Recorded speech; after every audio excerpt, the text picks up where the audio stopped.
Proning assists in removing pressure from the lungs. In the supine state, the lungs are pressed by two large organs, the heart and the liver. When we lie down on our tummy, the pressure on the lungs from the heart as well as the pressure on the lungs from the liver goes away, and that helps the lung to expand better and to function more efficiently. मैं अभी आपको prone position दिखाता हूँ, demonstrate कर रहा हूँ कि कैसे करते हैं।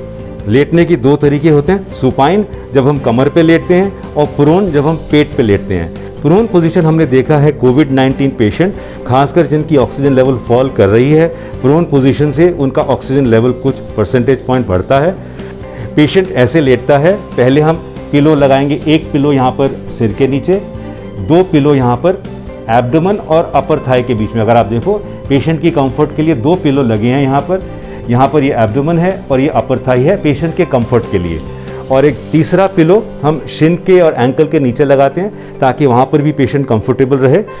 ये दो पिलो और सिर के ऊपर पिलो और प्रोन पोजीशन से अगर आप फ़ायदा देखें तो ये पूरा चेस्ट ओपन हो जाता है, तो पेशेंट को ब्रीदिंग में आराम मिलती है और लंग्स ठीक तरह से खुलते हैं, इससे आपका ऑक्सीजन लेवल बढ़ता है।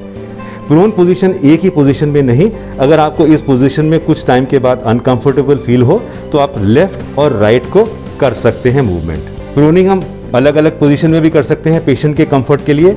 इस पोजीशन में अगर आप देख रहे हो तो ये साइड प्रोनिंग पोजीशन है, जिसमें पेशेंट एक तरफ करवट ली हुई है, एक हाथ गर्दन के नीचे है एल्बो टर्न करके और दूसरा हाथ पेट के ऊपर है ताकि छाती खुली रहे और पेशेंट ठीक तरह से सांस लेता रहे। खाना खाने के 1 घंटे बाद तक प्रोन ना करें तो ज़्यादा अच्छा है, because your stomach is digesting food and is full, so it is important not to prone for about an hour after taking a meal. You can prone up to about 16 hours in a day as long as you turn your positions so that you do not lie on one position for too long. You can prone in a position for as long as is tolerable and you feel comfortable. Prone position पे किस किस को नहीं लेटना चाहिए? Contraindications for proning: pregnant ladies, अगर आपको serious cardiac condition है, अगर आपको डीप वेन थ्रोम्बोसिस है, या अगर आपको कोई पेल्विस या फीमर का फ्रैक्चर है, तो आपको प्रोन पोजीशन पे नहीं लेटना चाहिए। प्रोन पोजीशन में लेटने से अगर आपको डिस्कम्फर्ट फील होता है, अगर आपको बेचैनी होती है, तो इस पोजीशन में आपको नहीं लेटना चाहिए।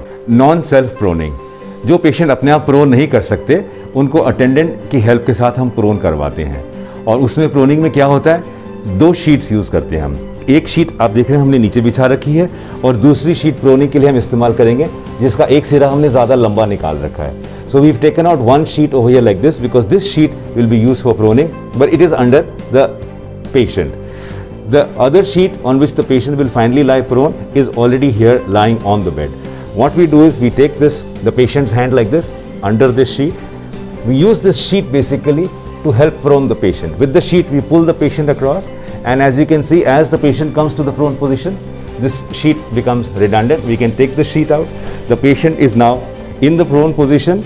We will then adjust the patient's elbow, put the patient in the prone position, and again as you can see, the pressure on the lungs has been relieved. जिस तरह से हमने आपको पिलोज दिखाए हैं, ज़रूरी नहीं कि आप उस तरह से पिलो यूज़ करें।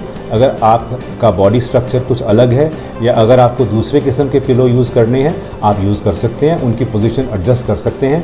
ध्यान ये रहना चाहिए कि आपका चेस्ट नीचे से और ऊपर से खुला होना चाहिए ताकि लंग्स अच्छी तरह से एरेट हो पाएँ। With over 1 lakh medical experts and the facility to teleconsult, experience clinic-like consultations on Practo.